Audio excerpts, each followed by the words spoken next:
Hello, welcome to my channel. आज हम देखेंगे नेमेटोहेल्मिन्थीजिया एसके हेल्मिन्थीज के जनरल कैरेक्टर्स। तो आज का टॉपिक अपना क्या है, नेमेटोहेल्मिन्थीज या फिर एसके हेल्मिन्थीज। ओके, तो इसके अपन सबसे पहले अपने को देखने इसके जनरल कैरेक्टर्स। तो आइए देखते हैं एसके हेल्मिन्थीज। ठीक है, एसके हेल्मिन्थीज को राउंड वर्म भी बोलते हैं। ठीक है, क्या बोलते हैं, राउंड वर्म भी बोलते हैं। ये बहुकोषीय व द्विपार्श्व सममित होते हैं। ये कैसे जीव है, बहुकोषीय की है। कहने का मतलब इनकी बॉडी एक से अधिक कोशिकाओं से मिलकर बनी हुई होती है और इनमें कौन सी समिति पाई जाती है, द्विपार्श्व समिति पाई जाती है। और इनके अंदर सीलोम, मतलब हिंदी में बोलेंगे सीलोम को गुहा अब्सेंट होती है। परंतु वयस्क की देह में अगर अंग तंत्र एक गुहा में रहते हैं।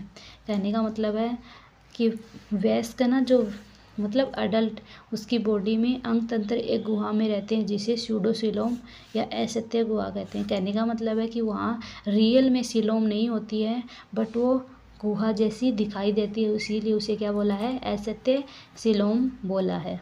फिर नेक्स्ट है, ये त्रिस्तरीय होते हैं। कहने का मतलब है ये कैसे एनिमल है, त्रिस्तरीय का मतलब है इनकी बॉडी का निर्माण या इनका शरीर का निर्माण 3 स्तरों से हुआ। उनका नाम है एक्टोडर्म, मीजोडर्म, तीसरा आ जाएगा एंडोडर्म। इन तीनों लेयर से मिलकर किसका निर्माण होता है, इस जीव का निर्माण होता है। ठीक है, एक्टोडर्म, मीजोडर्म, एंडोडर्म, ये तीनों जो लेयर्स हैं, ये तीनों स्तर जो हैं इस जीव की पूरी बॉडी का निर्माण करेंगे। फिर नेक्स्ट है, इसमें स्वतंत्र जीव व परजीवी प्राणी आते हैं। इस फाइलम में स्वतंत्र जीव, कहने का मतलब ये जीव अपना जीवन यापन स्वतंत्र रूप से करते हैं और कुछ जीव इस फाइलम के क्या करते हैं, परजीवी रहते हैं। परजीवी का मतलब है कि वो दूसरे जीवों से अपना पोषण ग्रहण करते हैं। शरीर पतला होता है, बेलनाकार होता है व सूत्रकार होता है। पतला हो गया, बेलन भी समझ में आया आपको। सूत्र का मतलब है कि पतले पतले धागों के अनुसार, धागे होते हैं ना पतले पतले, तो उन धागों के समान इनकी बॉडी होती है। सामान्यतः गोलकर्मी या सूत्रकर्मी कहलाते हैं। आया समझ में। फिर आएगा शरीर भित्ति बहुकेंद्र की, कि इनकी जो भित्ति होती है बॉडी की, उसके अंदर कितने, वैसे तो देखो सेल के अंदर एक न्यूक्लियस, एक केंद्रक होता है, बट इसकी भित्ति में एक से अधिक केंद्रक पाए जाएंगे। स्क्लेरोप्रोटीन की बनी क्यूटिकल से आवृत रहती है। कहने का मतलब है इसकी बॉडी जो है उसके बाहर किसका आवरण पाया जाता है, क्यूटिकल का आवरण पाया जाता है। किसका आवरण पाया जाता है, क्यूटिकल का आवरण पाया जाता है।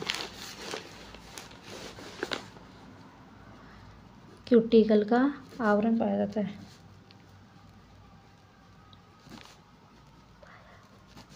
क्यूटिकल क्या होता है, एक हार्ड पदार्थ होता है जो क्या करता है, किसका बना हुआ होता है, स्क्लेरोप्रोटीन का बना हुआ होता है। जिससे क्या काम करता है, वो आवरण ये काम करता है कि जैसे ही ये जो जीव है ये किसी जीव में रहे, तो उस जीव के अंदर जो एसिड और बेस जो उत्पन्न होता है या फिर उससे ये क्या नहीं हो, नष्ट नहीं हो, तो उसके अंदर ये क्या काम करता है, क्यूटिकल का आवरण काम करता है। सीलिया का अभाव होता है। इन जीवों में क्या एब्सेंट होते हैं, सीलिया एब्सेंट होते हैं। परिवहन व श्वसन तंत्र एब्सेंट। कहने का मतलब है, परिवहन का मतलब है यहाँ पे परिसंचरण तंत्र। परिसंचरण तंत्र किसे बोलते हैं, रक्त का सर्कुलेशन होना, मतलब ब्लड का पूरी, हृदय क्या करता है, ब्लड को पंप करता है ना, और पूरी बॉडी में ब्लड क्या होता है, बहता है, तो परिवहन इनमें नहीं होता। और श्वसन तंत्र, कहने का मतलब है इनमें श्वसन अंग भी नहीं पाए जाते। मुख, गुद्दा, ग्रसनी व पाचन तंत्र प्रेजेंट। मुख पाया जाता है, गुद्दा पाया जाता है, ग्रसनी पाई जाती है और पाचन तंत्र भी पाया जाता है। उत्सर्जी तंत्र में ग्रंथि व नाल दोनों प्रेजेंट। एकलिंगी प्राणी नर प्राय मादा से छोटा होता है। एकलिंगी, ये जीव कैसे होते हैं, एकलिंगी होते हैं। और जो नर होता है ना, जो मेल, वो तो मादा से आकार में छोटा होता है और इनमें लार्वा नहीं पाए जाते। फिर आता है इसमें क्लीवेज। क्लीवेज कैसा होता है, इनमें निर्धारित होता है, वह सर्पिल प्रकार का होता है। फिर अपन देखेंगे इसका क्लासिफिकेशन। तो क्लासिफिकेशन देखते हैं, तो अब हम इसका देखेंगे क्लासिफिकेशन। क्लासिफिकेशन, अब देखेंगे इसका क्लासिफिकेशन। तो क्लासिफिकेशन क्या होता है, इसका जो क्लासिफिकेशन है उसकी 2 क्लास होती हैं। कितनी क्लास होती हैं? 2 क्लास होती हैं।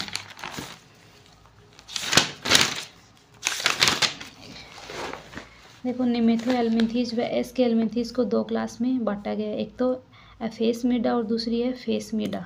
ठीक है, ओनली 2 क्लास में बांटा, एक तो एफेसमिडा और दूसरी है फेसमिडा। तो एफेसमिडा का एग्जाम्पल तो आ जाएगा डेस्मोसोल और इसका आ जाएगा फेसमिडा का एग्जाम्पल एस्केरिस।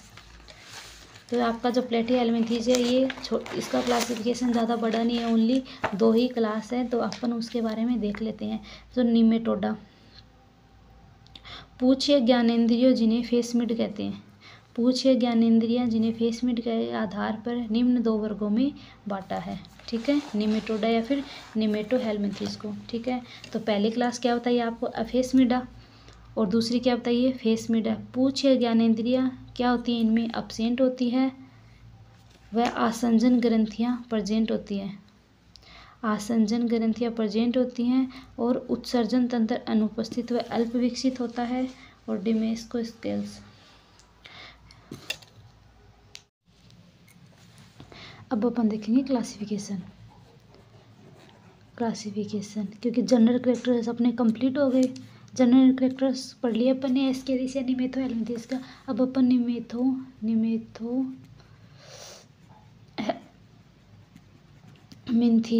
हेल्मिंथीज की क्या देखेंगे? क्लासिफिकेशन। तो इसको कितनी क्लास में बांटा गया है?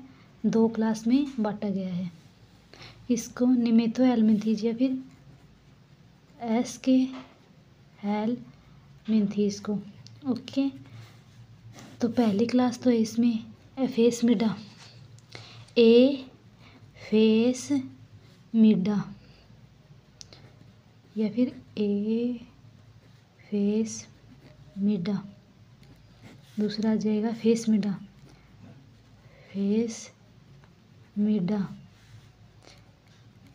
फेसमिडा।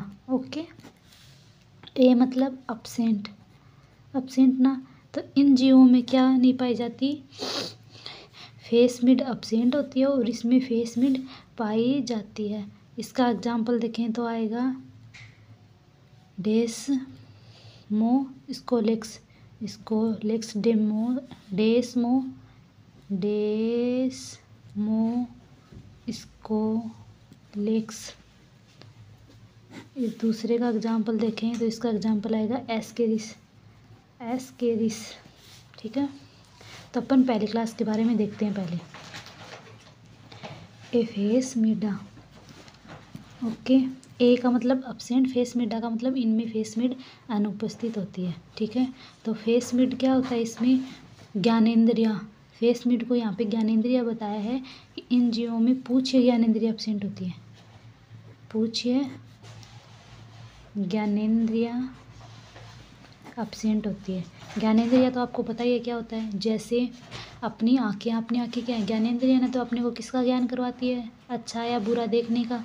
स्वाद, जीभ किसका ज्ञान करवाती है अपने को? स्वाद का, अच्छा या बुरा है। ठीक है, कैसा है, खट्टा है, मीठा है, कैसा स्वाद है। तो एफेसमिडा इन जीवों में क्या होती है? पूछ या ज्ञानेंद्रियाँ अपसेंट होती है। फिर नेक्स्ट है, इनके अंदर उत्सर्जी तंत्र अपसेंट होता है। ठीक है, कहने का मतलब है उत्सर्जी अंग नहीं पाए जाते हैं। ओके, फिर है इसमें देखें तो अपन दूसरा फेसमिड का देखें। फेसमिडा या फेसमिड, हिंदी में बोलेंगे इसको फेसमिडा। तो ये जो क्लास है इसके अंदर पूछ या ज्ञानेंद्रियाँ क्या होती हैं? प्रेजेंट होती हैं और उत्सर्जी तंत्र भी प्रेजेंट होता है। उत्सर्जी तंत्र भी इन जीवों में क्या होते हैं? प्रेजेंट होता है। तो ये इसका एग्जाम्पल क्या बताया मैंने? एस्केरिस। तो इसका अपन एस्केरिस का डायग्राम देखते हैं। ठीक है, तो इनमें क्या होता है? पूछ या ज्ञानेंद्रियाँ प्रेजेंट है ना इन जीवों में। तो ये जीव ऐसे होते हैं। ठीक है, कैसे होते हैं? आपने 12th क्लास में पढ़ा भी है, फाइल भी बनाई है कि एस्केरिस के बारे में आपने। फीमेल तो इसमें क्या होती है? बड़ी होती है और मेल जो होता है वो आकार में छोटा होता है। ये मेल हो गए, ये फीमेल हो गई। आए समझ में। यहाँ पे क्या पाया जाता है, माउथ, ठीक है। यहाँ पे क्या प्रेजेंट है इन दोनों के, इसका भी माउथ है ये, ठीक है। यहाँ पे क्या प्रेजेंट है इसके, गोनोपोर। गोनोपोर मतलब, गोनोपोर का मतलब होता है जनन अंग पाए जाते हैं, ठीक है। सॉरी, यहाँ पे एक्सक्रीटरी पोर है, एक्सक्रीटरी पोर, और ये गोनोपोर यहाँ पे है भाई, ठीक है। यहाँ पे क्या पाया जा रहा है, गोनोपोर पाया जाता है। और ये जो आपका क्या है यहाँ पे नर है ना, इसमें पाया जाता है cloacal aperture, aperture TUR aperture, aperture का मतलब होता है छिद्र, तो इसमें क्लोकल छिद्र पाया जाता है। ये तो क्या हो गया आपका मेल, और ये क्या हो गई आपकी फीमेल। और ये लास्ट में क्या है इन दोनों की टेल, इसमें भी है इसमें भी है। इस गोनोपोर को यहाँ लिख दो, गोनोपोर। ये किसकी संरचना बनाई अपन ने, एस्केरिस की संरचना बनाई ना, ये एस्केरिस की संरचना हो गई। अब अपन देखेंगे एस्केरिस के बारे में। तो आपका नेक्स्ट टॉपिक ये दे रखा है life cycle of Ascaris, LIFE life cycle of Ascaris, Ascaris. तो अपन क्या देखेंगे, एस्केरिस की लाइफ साइकिल देखेंगे। तो लाइफ साइकिल देखेंगे तो सबसे पहले अपन क्या देखेंगे, क्लासिफिकेशन देखेंगे, वर्गीकरण देखेंगे, क्लासिफिकेशन। तो क्लासिफिकेशन में सबसे पहले क्या आएगा, फाइलम। फाइलम कौन सा है, एस्केहेलमिन्थीज, ठीक है। या फिर आप यहाँ पे निमेथोहेलमिन्थीज भी ले सकते हो, ठीक है। Class Nematoda, Nematoda, okay. Order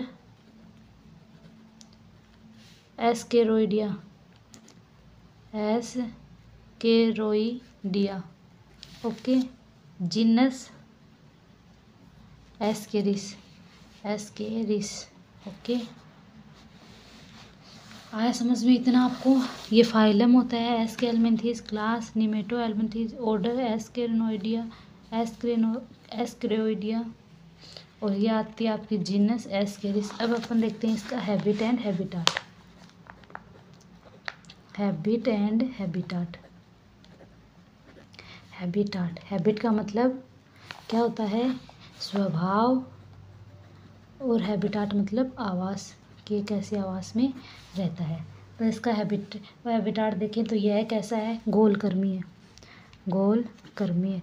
worm का मतलब क्या होता है, राउंड वर्म, ठीक है। इसको गोलकर्मी है, राउंड वर्म बोल सकते हैं, ठीक है। तो ये कैसे जीव है, गोलकर्मी है। और ये मनुष्य की आंत में पाया जाता है, मनुष्य की आंत में। और आंत के भी 3 भाग होते हैं, तो ये कहाँ पाया जाता है, आंत में, क्षुद्रांतर में, शुद्रांतर में, शुद्रांतर में कहाँ पाया जाता है, शुद्रांतर में, मनुष्य के हाथ में, ठीक है। और वयस्कों की अपेक्षा ये बच्चों में ज़्यादा होता है, ठीक है। बच्चों में ये रोग क्या होता है, ज़्यादा होता है। और आंतर रस से बचने के लिए, क्योंकि ये देखो आंत के द्वारा एसिड एंड बेस का सिक्रेशन होता है, इस एसिड व बेस के कारण इस जीव की क्या हो सकती है, मृत्यु हो सकती है ना। इसीलिए आंतर रस से बचने के लिए इसमें काइटिन क्यूटिकल, ठीक है, या क्यूटिकल, क्यूटिकल, काइटिन काट दो यहाँ पे, क्यूटिकल का क्या पाया जाता है, आवरण पाया जाता है, तो इसका स्वभाव तो क्या हो गया, एक तो ये गोलकर्मी है, मनुष्य, और हैबिटाट क्या है इसका, मनुष्य की आंतर, और आंतर में भी कहाँ पाया जाता है, क्षुद्रांतर में। और बच्चों में ये रोग ज़्यादा होता है। आंतर रस से बचने के लिए इसमें क्या पाया जाता है, क्यूटिकल का आवरण पाया जाता है। ये इसका स्वभाव हो गया। देखो ये बच्चों में ज़्यादा कैसे होता है। आप सभी ने सुना है कि बच्चों में कीड़े गिर गए पेट में, ऐसे सुनते हैं ना। तो वो कैसे गिरते हैं, क्योंकि बच्चा है ना कुछ भी उठा के खा लेता है, साफ सफाई की चीज़ें नहीं खाता है। वो जैसे मिट्टी खा ले, उसको जो भी मिला गंदा संदा वो मुंह में ले लेता है। उस वजह से उन चीज़ों पे क्या पाए जाते हैं, एस्केरिस के अंडे प्रेजेंट रहते हैं, लार्वा पाए जाते हैं। वो लार्वा फिर क्या करेंगे, भोजन के द्वारा बॉडी में इंटर कर जाते हैं, ठीक है। ये बड़े जिन लोगों को भी हो सकता है, वयस्क होते हैं जो साफ़ सफाई नहीं रखते, या फिर बाहर से अपन मार्केट से सब्जी लाते हैं उनको धो के नहीं खाएं फल फ्रूट्स को, तो ये अंडे या इनके लार्वा अपनी बॉडी में चले जाते हैं और अपनी बॉडी में भी ये क्या करते हैं, रोग फैलाते हैं। तो अब देखते हैं इनके लक्षण। मतलब लक्षण, ठीक है। ये जीव कैसा होता है, कैसे करेक्टर है इसके, करेक्टर या लक्षण। तो नर है ना, नर मादा से छोटा होता है, नर मादा से छोटा होता है, छोटा होता है। ओके, दूसरा देखिए अपन, तो इसकी लंबाई, नर की लंबाई होती है 15 से 30 सेंटीमीटर और चौड़ाई होती है उस जीव की, किस जीव की, मतलब एस्केरिस की चौड़ाई होती है 2 से 3 mm, माइक्रोमीटर या mm, ठीक है। और फीमेल की कितनी होती है, 20 से 40, फीमेल इधर आ जाएगा, मेल, ठीक है। फीमेल की होती है 20 से 40 सेंटीमीटर लंबाई और चौड़ाई कितनी हो जाएगी, 6 से 8 mm चौड़ी होती है। और बॉडी के अगर सिरे पे क्या पाया जाता है, माउथ। ये तो अपन ने अभी देखा ना कि अगर, इसके करेक्टर में डायग्राम में बता देती हूँ। इसके अगर सिरे पे क्या पाया जाता है, माउथ पाया जाता है। और नर के, और इसके पिछले सिरे पे क्या पाया जाता है, यहाँ पे गुद्दा, एनस, ANUS, एनस पाया जाता है। बट लेकिन जो नर होता है, इसके अगले सिरे पे तो माउथ पाया जाता है, बट पिछले सिरे पे क्या पाया जाता है, क्लोका, क्लोकल, ठीक है, या फिर क्लोका, इसको हिंदी में बोलते हैं अवस्कर, ये प्रेजेंट होता है, ठीक है। फिर मादा का पिछला सिरा सीधा होता है और नर का पिछला सिरा मुड़ा हुआ रहता है। अब देखो, फिर शरीर के अग्र भाग, ये है इनका अग्र भाग, और इसके मध्य अधर सतह पर अधर रेखा, ये बीच की रेखा है, बीच की सतह। देखो आपको मैंने बताया था, पीछे की साइड को बोलते हैं डोर्सल पृष्ठ, और आगे की साइड जो होती है उसको बोलते हैं अधर। तो इसकी आगे की साइड है, अधर सतह पे क्या पाया जाता है, उत्सर्जन छिद्र पाया जाता है, फीमेल और मेल दोनों पे, ठीक है। इनमें परजीवी के जीवन चक्कर में एक ही पोषक होता है, ठीक है, एक ही पोषक पाया जाता है जीवन चक्कर में। जीवन चक्कर में कितने पोषक है, एक ही पोषक है, एक ही पोषक है। इससे पहले अपन ने, इससे पहले अपन ने प्लेटिया एल्मिंथीज में देखा था, उसमें अपना एग्जाम्पल था टीन या सोलियम। टीन या सोलियम कैसा था, डाइजेनेटिक था ना, 2 पोषक थे उसके, एक तो क्या था, सुअर था, और दूसरा क्या था, मनुष्य था। बट ये जो एस्केरिस होता है, इसका ओनली एक ही पोषक होता है और वो होता है मनुष्य। मुख्यतः एस्केरिस मनुष्य के पेट की खराबी का व कमजोरी करता है। और टीनिया सोलियम भी क्या कर रहा था, मनुष्य के पेट को खराब कर रहा था ना। और दूसरा अस्थमा और अस्थमा जैसी बीमारियां भी कर रहा था वो, है ना, बॉडी के अन्य भागों में जाके रोग फैला रहा था। परंतु जब, और यह भी देखो ब्लड के माध्यम से कहाँ चला जाएगा, बॉडी के अदर ऑर्गन्स में चला जाएगा, वहाँ पे खांसी और लीवर के रोग उत्पन्न करता है। ओके, अब इसका देखते हैं अपन जीवन चक्कर। किसका जीवन चक्कर देखेंगे, अपन जीवन चक्कर देखेंगे अब, इसी का जीवन चक्कर देख रहे हैं। तो सबसे पहले देखो क्या होगा, निषेचित अंडे मल के द्वारा बाहर आ जाएंगे। देखो वयस्क, ये क्या है, वयस्क की आंतर में, ठीक है, ये कौन है, आंतर में, ये क्या है, मनुष्य, ठीक है, मनुष्य की में होता है, तो मनुष्य की बात चल रही है इसमें, ठीक है। तो मनुष्य के आंतर में क्या होगा, सबसे पहले निषेचित अंडे, निषेचित अंडे मल के साथ बाहर, मल के साथ बाहर आ गए, बाहर, ठीक है। जो मनुष्य है उसके अंदर क्या थे, अंडे थे ना, और निषेचित अंडे, कहने का मतलब है इनके अंदर क्या हो गया, निषेचन हो गया, और ये निषेचित अंडे अब बॉडी से कहाँ आएंगे, बाहर आ जाएंगे, बाहर आ गए मल के साथ। फिर ये एक लार्वा का नाम है रैबिडिटिफोरम, रैबिडिटिफोरम लार्वा। इस लार्वा में ये अंडे किस में बदल जाएंगे, लार्वा में बदल जाएंगे। आपको पता ही अंडे किस में बदलेंगे, लार्वा में, और लार्वा से अडल्ट, ADULT अडल्ट। तो निषेचित अंडे मल के साथ बाहर आ गए और फिर रैबिडिटिफोरम लार्वा में चेंज हो गए। फिर इसके अंदर होगा प्रथम निर्मोचन, प्रथम निर्मोचन, निर्मोचन का मतलब है इनके बाहर का आवरण टूट जाता है, और इनकी बॉडी की शेप है ना वो भी अलग हो जाती है, ठीक है। प्रथम निर्मोचन का मतलब है कि ये पहले अलग साइज़ के शेप के थे, अब ये अलग साइज शेप के हो जाते हैं, इनकी बॉडी बिल्कुल अलग हो जाती है, ठीक है। प्रथम निर्मोचन हुआ, फिर ये कौन सी अवस्था में पहुंच गई, द्वितीयक अवस्था में, द्वितीयक अवस्था में पहुंच गई है, ठीक है, अवस्था का लार्वा। इस लार्वा में चेंजमेंट हो गया तो इसको क्या बोल देंगे अब, द्वितीयक अवस्था का लार्वा। ये लार्वा अब कहाँ जाएगा, जैसे फ्रूट है उनके ऊपर चला जाएगा, किसी भी कारण चला जा सकता है। भोजन एंड जल के द्वारा ये सब्जी वगैरह में चला जाता है, ठीक है। कैसे भी मान लो किसी भी कारण चला गया सब्जी वगैरह में, जल में भी जा सकता है। अब जल में जाने के बाद में ये कहाँ जाएगा, मनुष्य की आंत में, क्योंकि भोजन कौन खाता है, मनुष्य। तो ये मनुष्य की आंत में चला गया, के आंतर में, ठीक है, मनुष्य के आंतर में गया। अब मनुष्य के आंतर में जाने के बाद में ये क्या करेगा, मनुष्य की जो आंत होती है ना उसके अंदर क्या है, माइक्रोविलाई है। उन माइक्रोविलाई के थ्रू ये कहाँ चले जाएंगे, मनुष्य के ब्लड में चले जाएंगे, और ब्लड में जाने के बाद ये पूरी बॉडी में फैल जाएंगे। मनुष्य के आंतर में जाने के बाद में ब्लड में गए, ब्लड से कहाँ चले जाएंगे, लीवर में। लीवर मतलब यकृत, लीवर में चले गए। लीवर में जाने के बाद में कहाँ जाएंगे, यकृत निवाहिका तंत्र कहने का है, जो लीवर है उसकी वाहिकाओं में चला जाएगा।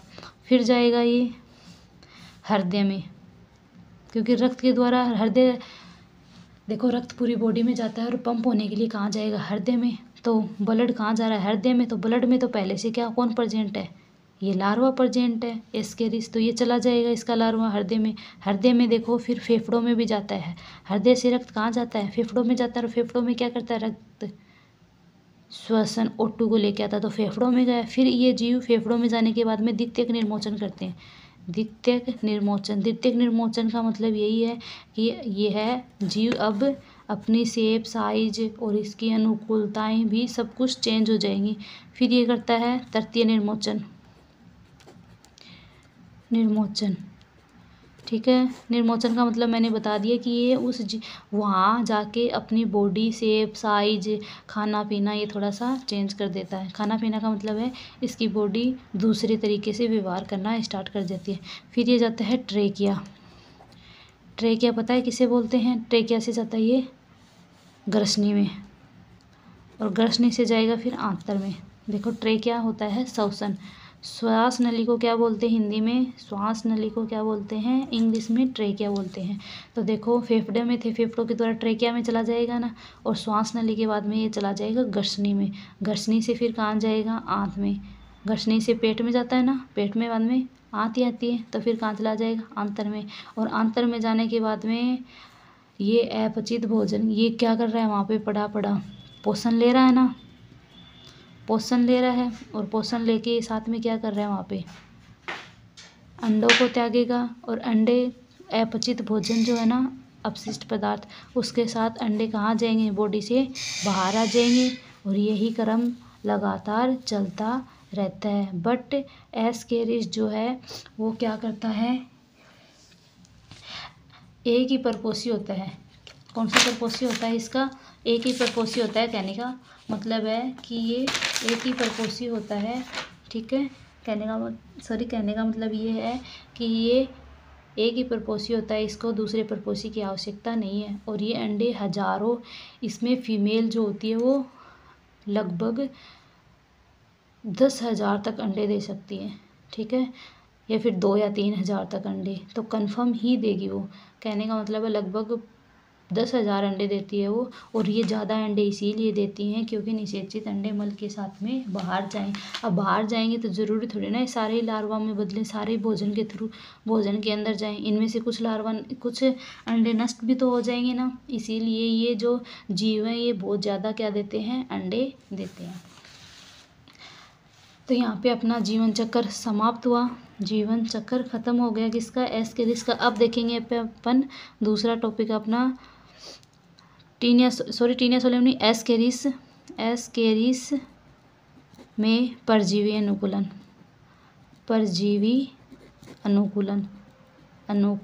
तो फर्स्ट अनुकूलन तो इसमें यही हो जाएगा, कौन सा होगा फर्स्ट अनुकूलन, तो इसके बाहर किसका आवरण पाया जाता है, बॉडी के बाहर, शरीर के बाहर क्यूटिकल का आवरण पाया जाता है, क्यूटिकल का आवरण पाया जाता है। फर्स्ट तो यही हो गया क्योंकि जो आंत है उससे बेस एंड एसिड को छोड़ा जाएगा, तो ये क्यूटिकल का आवरण इसको क्या करेगा, बचाव करेगा। किसके लिए, किससे बचाव करेगा, इसकी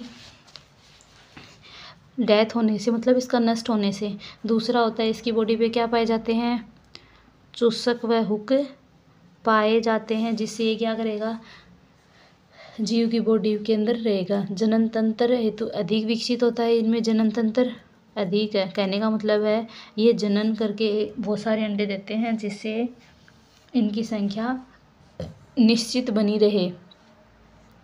और इनके अंदर नेक्स्ट आ जाएगा कि भोजन के रूप में परपोषी का रुधिर लेते हैं ये खाने के रूप में, ठीक है। खाते क्या ही है, भोजन का रुधिर। और दूसरा आ जाएगा भोजन, आहार नाल का तरल भोजन, ठीक है। आहार नाल का जो तरल भोजन है उसको ग्रहण करते हैं। और दूसरी बात है ये किसको, ब्लड को, रक्त को भोजन के रूप में लेते हैं। कौन लेता है, एस्केरिस लेता है। और इनमें एनोक्सी शोषण होता है। कौन सा शोषण होता है इनमें, एनोक्सी शोषण पाया जाता है। एनोक्सी शोषण का मतलब ये है कि वायु के अनुपस्थिति में होने वाला शोषण कौन सा कहलाता है, एनोक्सी शोषण कहलाता है। फिर आता है नेक्स्ट लयकारी उत्तक या लयकारी एंजाइम, ठीक है। तो देखो क्या होता है, इन जीव, ये जो एस्केरिस है इसके अंदर लयकारी एंजाइम पाए जाते हैं। लयकारी एंजाइम, ठीक है, पाए जाते हैं। किसके अंदर पाए जाते हैं लयकारी एंजाइम, इस एस्केरिस में। ये लयकारी एंजाइम क्या करेंगे, जो ये जीव है, कौन सा जीव है, मतलब मनुष्य के अंदर फैला रहा है, तो मनुष्य के उत्तक को क्या करता है, ये भेदने का कार्य करता है या फिर उत्तक को तोड़ देता है। कौन सा एंजाइम, लयकारी एंजाइम, ये उत्तक को तोड़ देता है, जिससे ये जो लार्वा है एस्केरिस का, ये किस में चला जाए, इसकी बॉडी में चला जाए। और बॉडी के द्वारा फिर ये अन्य अंगों में भी पहुंच जाता है। फिर आता है इसमें प्रभावी जनन पाया जाता है। तो कहने का मतलब है इसमें जनन तंत्र क्या होता है, सुविकसित होता है, जिससे नए जीव में प्रवेश कर जाता है। देखो दूसरी बात है कि ये परपोषी, एक ही परपोषी होता है। तो एक ही परपोषी होता है तो परपोषी के अंदर इनकी संख्या बढ़ जाएगी, तो परपोषी की क्या हो जाएगी, मृत्यु हो जाएगी ना। इसीलिए इनकी बॉडी पे किसका निर्माण होता है, सिस्ट का, पुट्टी का निर्माण होता है, ठीक है। तो इसके लिए क्या करते हैं, परपोषी पुट्टी का निर्माण होता है, इसके लिए क्या करते हैं, पुट्टी क्या करती है, इनको विषम परिस्थितियों में इनको जीवन मतलब परपोषी या फिर इनमें सिस्ट का निर्माण होता है। सिस्ट क्या काम करती है इन जीवों में, विपरीत परिस्थितियों में इनको वो बचाने का कार्य करती है। तो ये आपका यहाँ पे टॉपिक ख़त्म होता है।